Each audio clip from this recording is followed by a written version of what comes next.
We are learning how some of the best tasting honey in the world is made. Alison's live at a bee yard in Calumet County. Hi, Alison.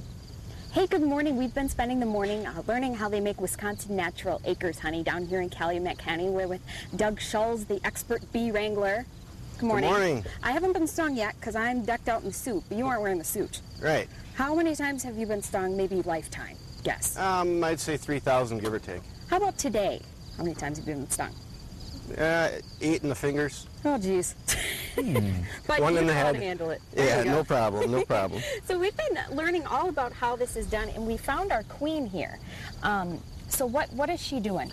Okay, first of all, she's marked with orange, and I don't mark queens anymore. I did it today, special for doing this so we could find her quick. It's a terrible mark job. Right now she's looking for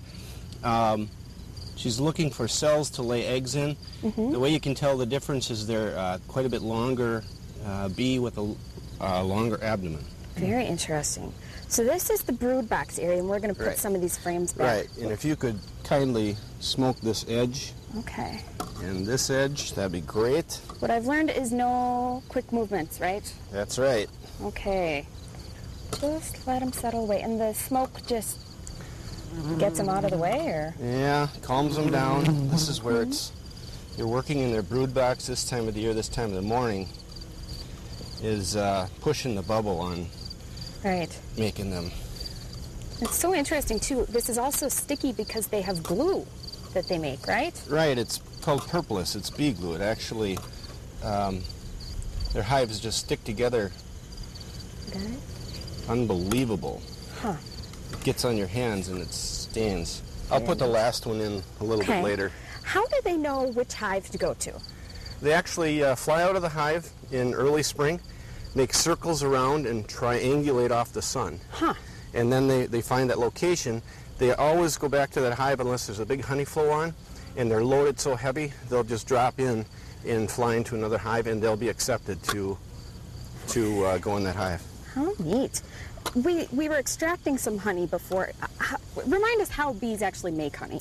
The bees go out into the fields for nectar.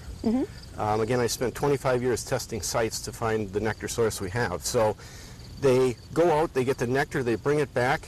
It's actually, when they bring it back and put it in a cell, it's almost like water.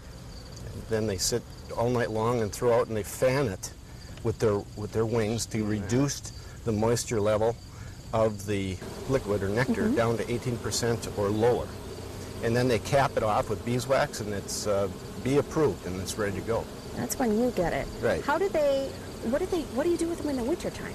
Well, we gather all the bees together in one holding yard. In other words, hand lift them up, move them to a location. I get involved in managing the hives, making sure the queens are laying, everything's good. And then we move them into a wintering operation at a building that was built actually in the late 1800s specifically for bees by the master that's taught me and still teaches me.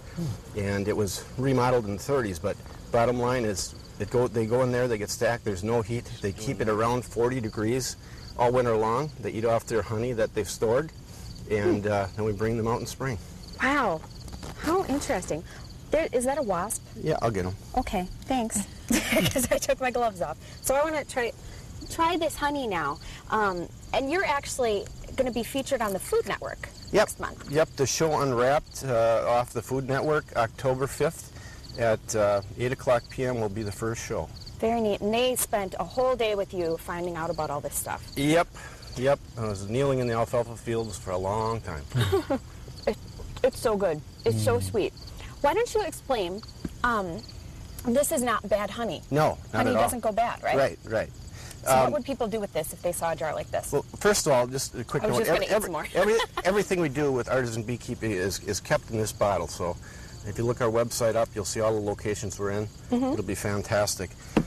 Pure raw honey crystallizes. We just warm this honey. We don't heat it, and we strain it. We don't filter it. Pure raw honey will crystallize, which is what you're seeing right here. So many people think that it is going bad. It's not. It will never ever spoil. They found it in King Tut's tomb. You put it in warm water on the stove on low, and it will slowly melt right down. It takes some time, but it'll melt right down. It will never spoil. Now, some people put it in the microwave if they prefer. you can get hot spots, and then at that point it can change the quality of the honey. These are living enzymes in this honey because we do not heat it. So That's so neat. That's something I never would have thought of, that honey doesn't go bad. So Nope. you get a jar of this. It's an investment. Right. This is, you know, Right. you're going to pay for the gourmet and all the work you put into it. Right. But it's worth it. correct, absolutely. Okay, I'm just eating honey. That's kind of what I do. So, guys, just so interesting, Doug. Thank you so much Thank you. for showing us around. You can tell I'm a little bit more comfortable now. I'm not going to go touching anything, but I haven't been stung yet. And you can find out all the information about Wisconsin Natural Acres honey on our website, fox11online.com. Click on Good Day Wisconsin. We have a link there, and you'll also find out where you can buy this in stores throughout our area. So I hope everybody learned something this morning. So Yeah. interesting. Yeah, and I can't wait to try it. Thanks, Allison. Sure.